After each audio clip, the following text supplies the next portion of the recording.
Bom dia, meu povo. Bom dia, bom dia, bom dia. Como é que vocês estão? Tá todo mundo bem? Ah, galera, tô aqui, ó.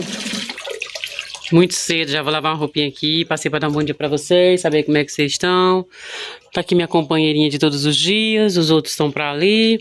Ó, gente, como o mato cresce ligeiro. Outro dia meu marido capinou tudo isso aqui, olha aqui, ó. O pezinho de manga já tá ali crescendo novamente. E aí, como é que tá o dia de vocês? Tá todo mundo bem?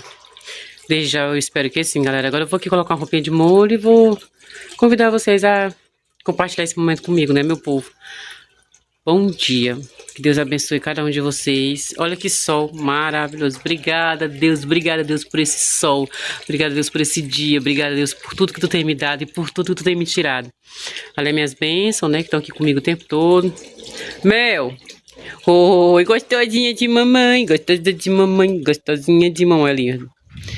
E é isso, meu povo, bora cuidar? Bora cuidar, porque nós nascemos foi linda, não foi rica não, viu, minha gente? Então, olha aí, esse é vendo, gente, olha aí.